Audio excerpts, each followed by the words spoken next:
Hello, everybody, and welcome. Today, we are going to be talking about a very serious issue, and that is the mistakes the singles make in relationships. The candle for the day is Lumiere, C'est l'amour, and you will be needing a drink. You can get something warm or cold according to your weather condition. I am having pineapple coconut juice. Now, what are the fatal mistakes that singles make in relationship? Sometimes we are in a relationship and it gets frustrating because it's not going at the speed that we desire or in the direction that we desire. And we are quick to blame our partner sometimes. But I realize that most of the time, what needs to be done lies with us. And if we can prevent or correct these mistakes, we'll be able to really remedy some situations if you're already in them, or prevent some things from happening. Now, the first mistake that I have noticed that singles make in their relationship is putting their partner on a pedestal. You are in love, fantastic, and then you feel that your partner can do no wrong. Now, you are not yet married. When you are dating somebody, that is the period when your critical eye should be wide open. That is not when to be blind to your partner's mistakes, because whatever flaws you see in your partner, they will be doubled or worse in marriage. People usually bring out their best during dating. So, if you notice anything unpleasant or ungodly or whatever your values are, and you notice that your partner is exhibiting something opposite to your values, you should really look at that situation and determine whether you want to be in the relationship and maybe adjust, or you need to get out. During dating is not the time to think your partner can do no wrong. Nobody is perfect. But then, when you notice your partner's flaw, you ask yourself, can I live with this person forever without feeling like throwing up, or getting tired after a while, or getting irritated by this particular flaw? If it bothers you so much, please leave the relationship. It doesn't matter how good you look together. Your partner can do wrong. Whenever you see anything that is unsavory, take a critical look at it. And if it is something that you can live through. One mistake I noticed that we make is that we look at our partner with the picture that we imagine them to be. Now, your partner will not conform to your imagination. They are who they are. And the earlier you see them for who they really are, the better for you. And like I said, you can either adjust to them if it's not something really bad, or you leave the relationship. People are who they are. Do not use your imaginations to superimpose the real human being standing in front of you. People will not change because of you. Anyone who wants to change will change at their own terms. So don't remain in a relationship that you are not happy in, or that you do not have peace, just because you are hoping that the person will change. Take people as they present themselves to you. So that is the first mistake. Do not put your partner on a pedestal. After marriage, if you like, be blind to all their flaws. That's perfect. But before marriage, please look at them very well and see what you are entering it into. Like I said, nobody is perfect. But if you are going to live with a particular flaw in your partner for the rest of your life, know exactly what you're getting yourself into so that you can prepare yourself mentally. Now, the second mistake that singles make is what I call too much too soon. And what is that? That to apply mostly to the ladies. I mean, this guy just asked you out, and he wants to come and visit you at home, and you're already coming to greet him in your lingerie or in your nightwear. Come on, ladies, come on. I mean, if you show him everything, what is he supposed to look forward to on your wedding night and beyond? Marriage is a very, very long time as God keeps us alive. So too much too soon is not a very good idea. I mean, let there be some mystery. Be mysterious. Don't show everything. Cover up so that he will be looking forward. Because I don't know, maybe if you finish showing him everything, he might not be too eager to propose because, well, there's no suspense, there's no mystery anymore that he needs to uncover. So exposing yourself to your partner, I'm talking to the ladies now, is not a very good idea. I mean, there is time for everything. Okay? Number 3, what is the third fatal mistake that singles make? That is not knowing what you want from your partner or what your partner wants from you. This love thing sometimes can really, really blind us. Let me put it that way. When you are in a relationship with somebody, especially if you want the relationship to go somewhere, or if the relationship is going somewhere, you need to find out what you want from your partner. In fact, you need to know what you want from a partner before you enter a relationship. Before you enter a relationship, know what you want from your woman or from your man. Write it down if possible, so that whenever anyone comes around and that person does not conform to what you want, you move on. Many of us, we don't know what we want in a relationship, and that's why we waste time. I hear of ladies being in a relationship for 5 years, even 3 years, even 2 years, and the man has not proposed to you, and you are still there comfortable. He has not introduced you to any member of his family. I mean, come on. You're just wasting your time. I heard that in the first few weeks, a man knows if he wants to marry you or not.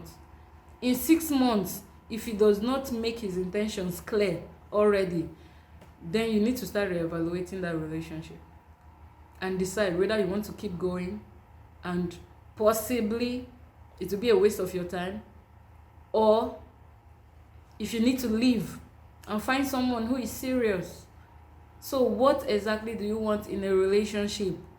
Know that, so that you can weed out all the people who do not conform to your desires. And then when you are in the relationship, you need to find out what that person wants from you. If it's something you can offer, then you remain. If you know you can't offer whatever they want, then you leave. You need to find out. These things will save you headache, they will save you time, and in some cases they will save you resources. So find out right now. If you have not done it before, pick up a paper and a pen, write down what you want, what you require from your partner, so that you'll be looking out for it. Whoever comes around, you look out. If they don't have these qualities, let them go on. And then when you are now in the relationship with the person, as soon as possible, get to know what they expect from you. Get to know what they expect from you. There are some people that, for example, they might want to, involve sex in the relationship, even though you are preparing to get married. But that is what they want, and you know that you don't want that until after marriage. Will you still remain in that relationship? you leave. You let them know. If they insist, you leave. So this is the second mistake. We just stay in a relationship oblivious and just enjoying the bliss. You need to wake up and face reality. Number 4, unrealistic expectations. We are ladies, and sometimes we expect our gentleman to behave like a gentleman, but sometimes these men just don't really pay attention to some things. And so, for example, when the person you're in a relationship with does not open the car door for you, or does not open, the door of a place for you, you start resenting the person that, oh, this person is not a gentleman. He can't even open the car door for me. I mean, if it bothers you so much, why not let them know that, oh, why don't you help me open the car door? Makes me feel like a lady or something. However, you can communicate it to them. We want to go to high-end restaurants, but sometimes they might not have the time, or your partner might not be financially capable of taking you to such places. Why don't you allow them to take you to the place where they can afford, so that both of you can have peace of mind and enjoy your day? He can take you there now, and it might really tell on his finances. You don't know. He might be a good man, but he might not be in a good place financially. And then you want some expensive things during Valentine. You want to go on vacation, or I don't know.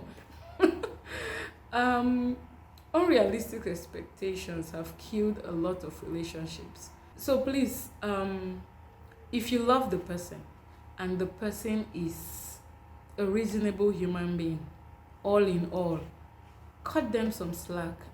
Cut them some slack so that you can build a future together.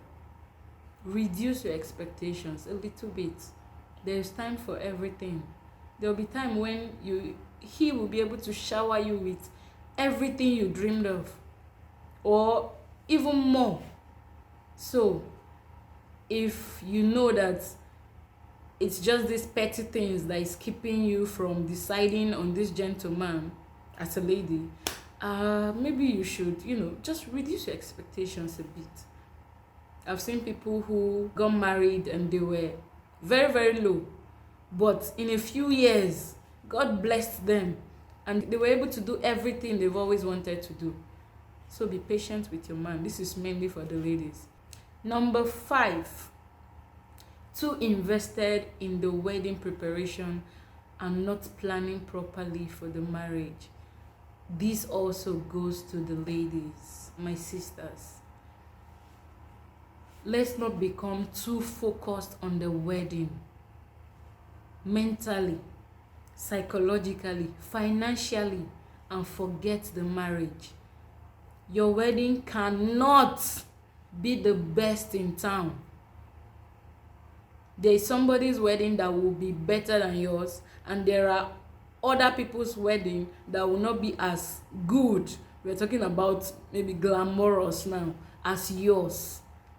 So plan according to your means. Agree together not to borrow. Don't go into debt because of your wedding. Believe me, it's not worth it.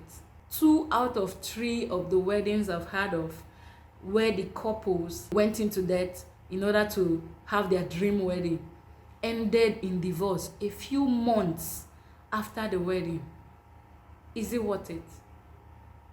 So please, plan according to what you have and make sure that you have a lot left for you to survive on after marriage.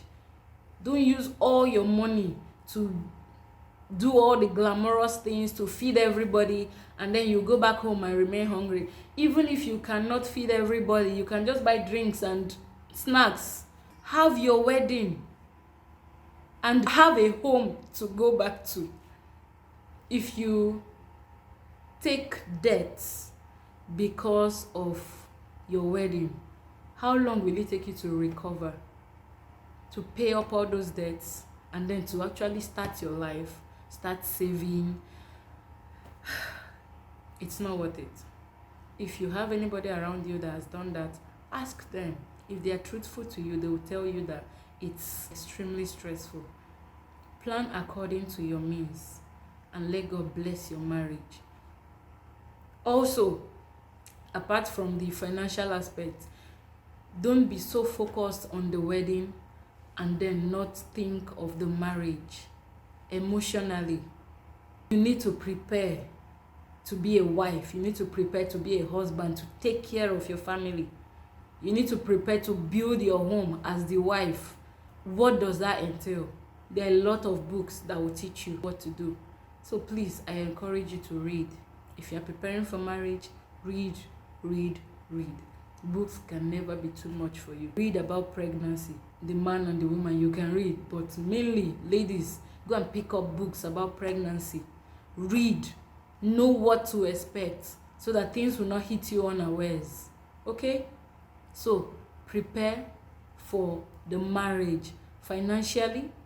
Make sure you have enough money left from the wedding. Don't even set your mind on gifts. Assume that nobody will give you any gift. Just assume that. Because, in fact, nowadays, people don't give gifts anymore at weddings. So assume that nobody is giving you any gift. Just plan for your marriage. If you can, feed your guests. If you can't, they will not arrest you for not feeding them the best 5-course or 7-course meal. So do not forget to prepare for your marriage. Number 6, not talking enough about the important stuff. And at this juncture, you're going to need a drink.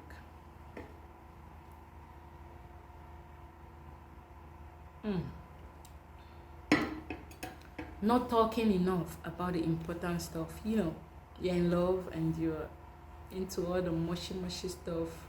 You pick up your phone and you call the love of your life. Hello, how are you? Oh, I'm fine. How is today? Oh, it's good. And then you will be listening to each other's breath for the next 5 minutes. And then the next thing you say is, so how is everything? You say fine. And you listen again. So how is every? Oh, fine. I'm just kidding. I mean, I miss all the love talk. You need to trash some issues. You need to get some things down, sometimes even on paper. Because some little, quote unquote, little issues have resulted in couples separating. It has brought about stress in the marriage because it was not discussed pre-marriage. What are these things? I'll just run through them as fast as I can. Number 1, faith, beliefs.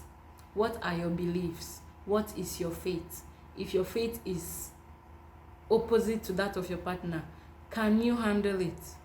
I am a Christian. I decided that I cannot marry somebody who is not a Christian. So that already helped me to weed out a lot of options. Once you come and you're not a Christian, you're already out. So it saved me a lot of headache. Number 2, beliefs. Even out of the Christians, there are different beliefs.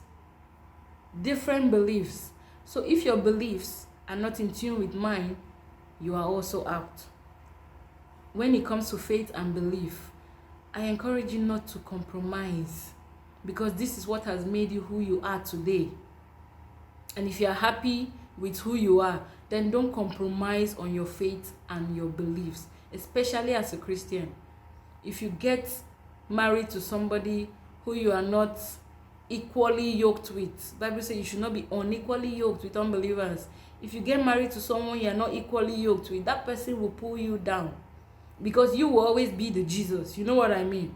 You will be the Jesus. When there is a conflict, you will be the Jesus. You will have to be the one to apologize, to make it right. And the other person can be somewhere sulking because he does not feel, or she does not feel, any responsibility, to come and apologize. So you will always take the load, and it is extremely stressful. You will always be the Jesus in that relationship, as opposed to both of you being the Jesus. It makes it less stressful. When there is any conflict, you meet in the middle and you settle. Perfect. So make that clear.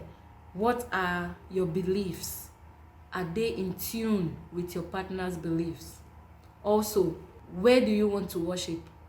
If you attend an Orthodox church or a Pentecostal church and your partner is attending a different denomination, which one will you attend as a family? It is very important. Do not go to different churches as a family.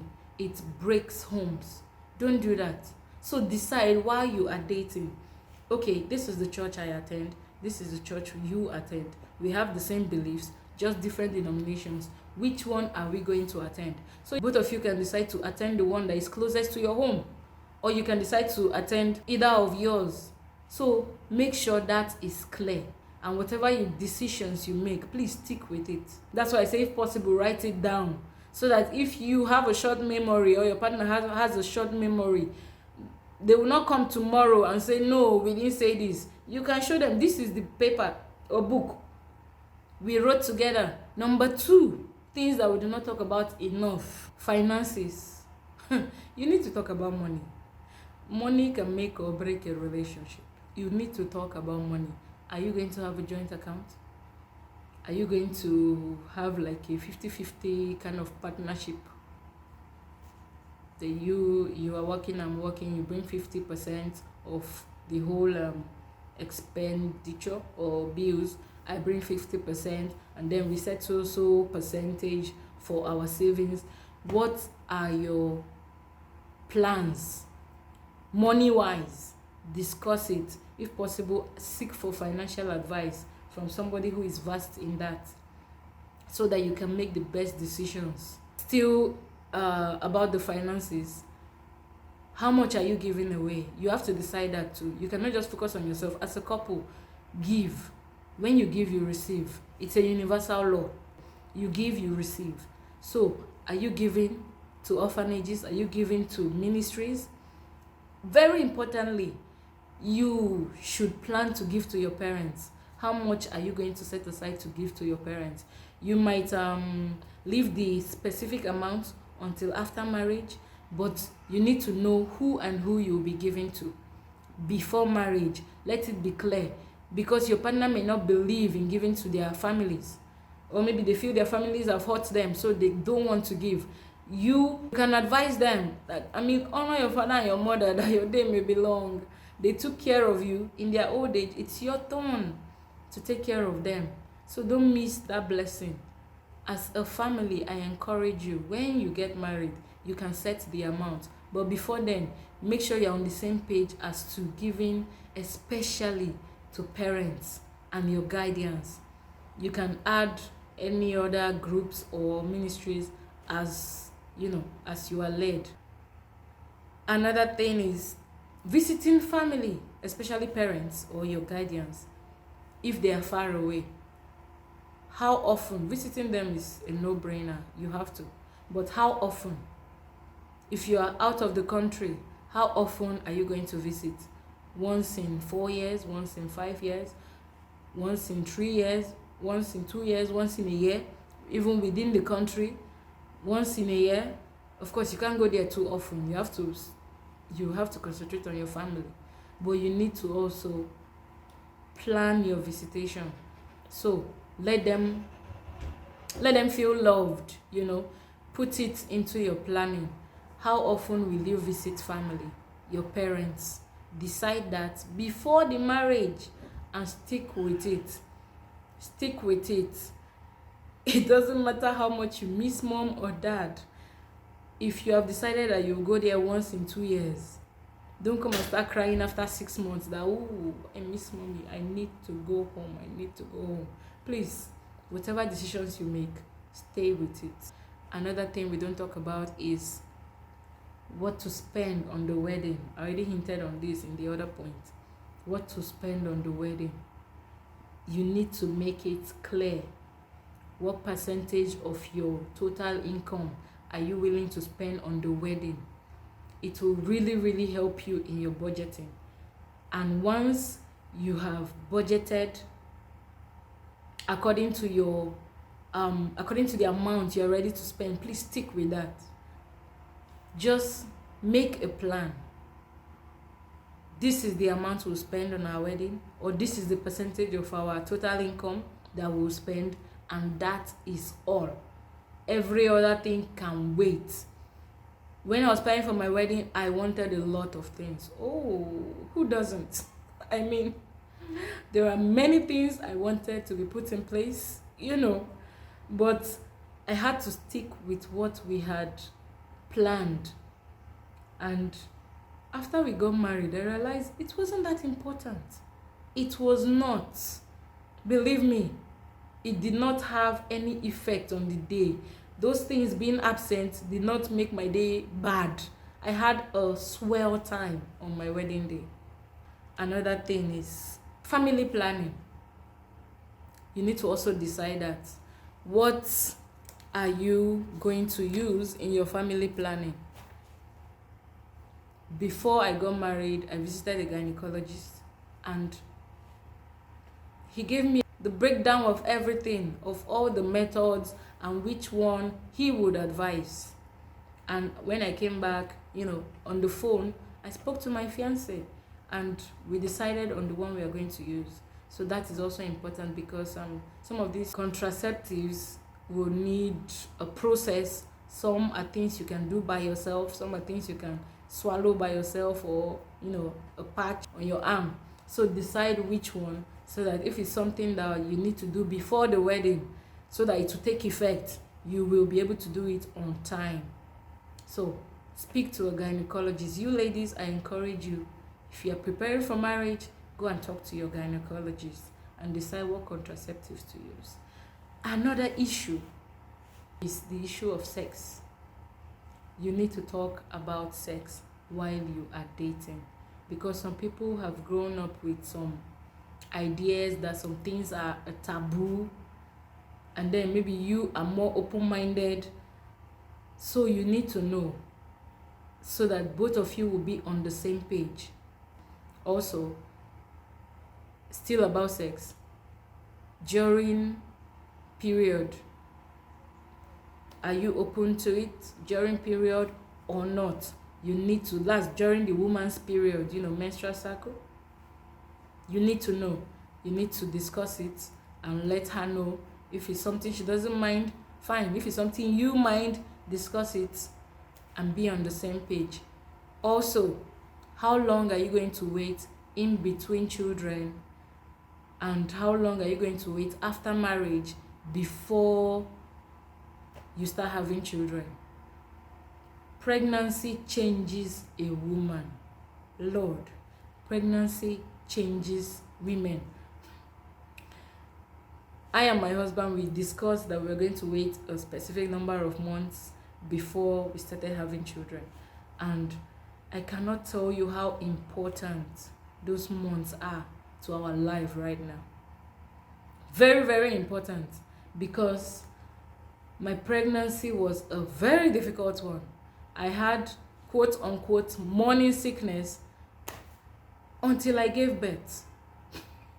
So imagine that. I lost appetite. I could not eat savory things. There was a period of time I could only eat bland, things that do not have a lot of seasoning in them. Just as bland as possible. The more bland, the better. That was what I was surviving on. Because anything that was savory was, it made me to throw up. So during pregnancy, I could not cook. That was the implication. I could not cook. My husband will come back from work and he will have to go and cook. Before he leaves for the office, he will maybe boil me rice. Sometimes I just eat rice, just like that. Sometimes just some pieces of yam or potato. As it is.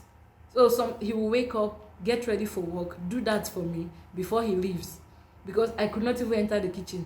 The smell of anything seasoning, the smell of onions, that's the main reason why I could not enter my kitchen. The smell of onions was extremely uncomfortable for me.